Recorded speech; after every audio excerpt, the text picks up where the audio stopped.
여러분 안녕하십니까? 5월 13일 사사건건입니다.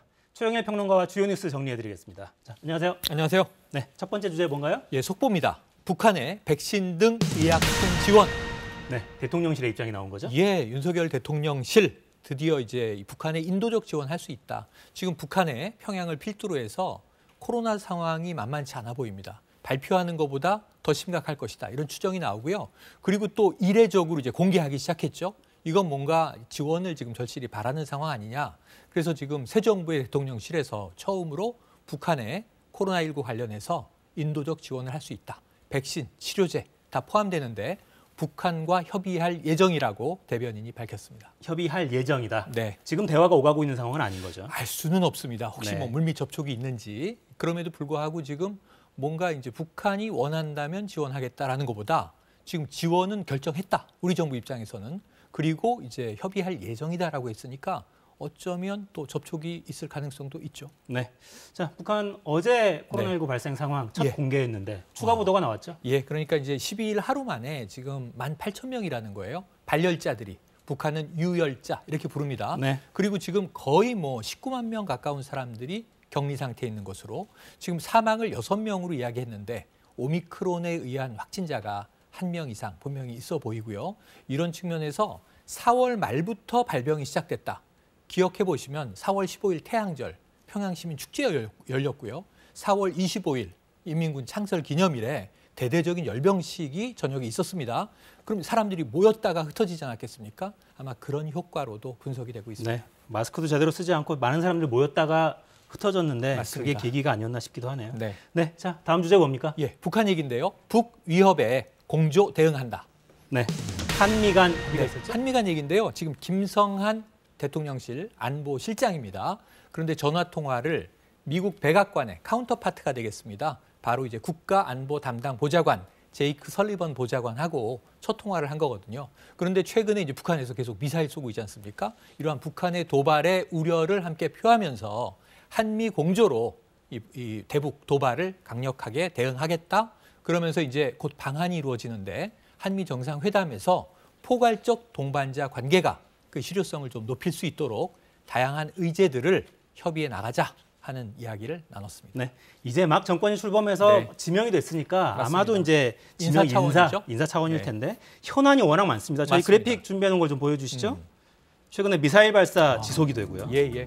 자, 보시는 대로 미사일 발사가 올해만 16차례 또 윤석열 정부 취임하고 나서도 지금 첫 번째 발사인데 이 첫 번째 발사가 심상치 않은 게 3발을 쐈어요. 이건 처음이에요. 1발 내지 2발을 쐈었는데 그리고 이게 연속 3발을 쏜 걸로 보면 지금 고도 정점이 90km, 360km 날아갔거든요.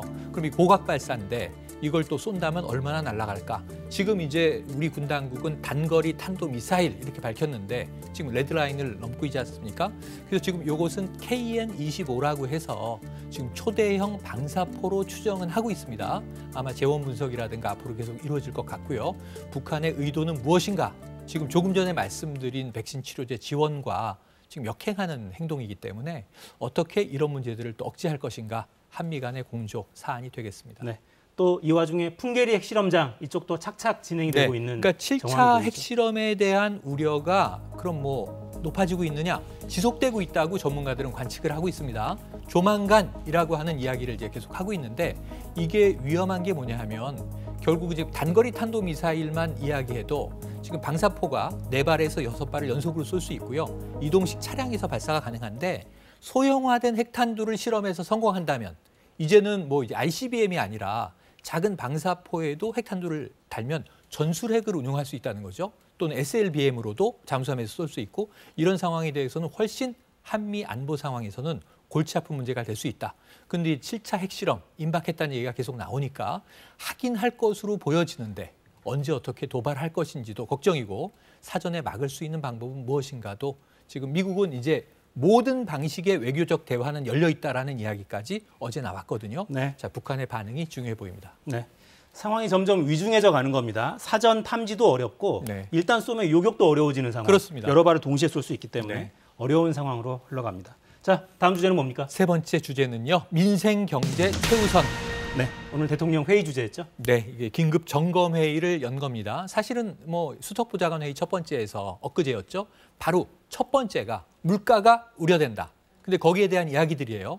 지금 물가는 지난달 기준으로 보면요, 4.8%인데 소비자 물가 지수가 네. 이게 13년 6개월 만이고요. 체감 지수는 소비자 물가가 5.7%로 나옵니다. 어마어마하게 높아져 있죠. 이게 우크라이나 전쟁 장기화되고 있고 유가가 높아졌고 경유가 휘발유를 지금 더 네. 웃도는 기현상이 나오고 식재료들도 계속 올라가고 있습니다. 인도네시아산 파뮤 파동도 지금 벌어지고 있고요. 그래서 이 민생 물가를 어떻게 잡을 것인가? 거시경제적인 이제 국가가 관리할 수 있는 지표 차원에서 집중적인 점검이 이루어졌습니다. 네. 추경안은 오늘 국회에 제출이 됐습니까? 이제 곧 제출되고요.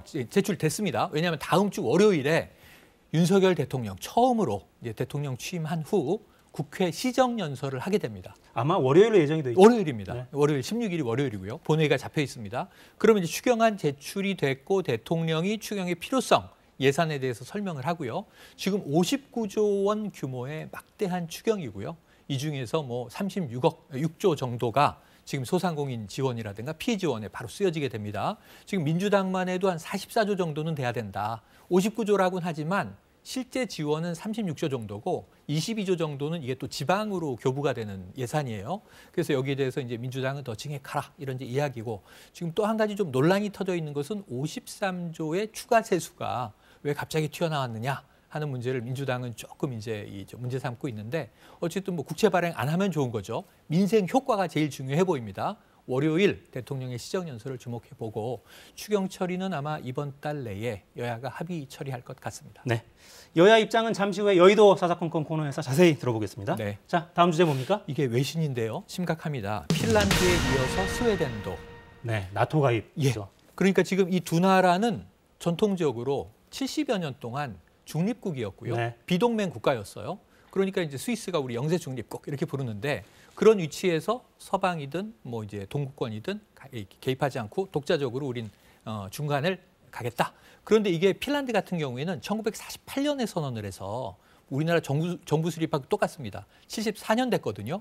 그런데 처음으로 자, 우리 나토에 가입해야 되겠다라는 결정을 했고, 그리고 처음으로 국민 여론조사를 해보니 과반 이상이 나토 가입해야 된다라는 여론이 형성된 거예요. 이유는 간단합니다.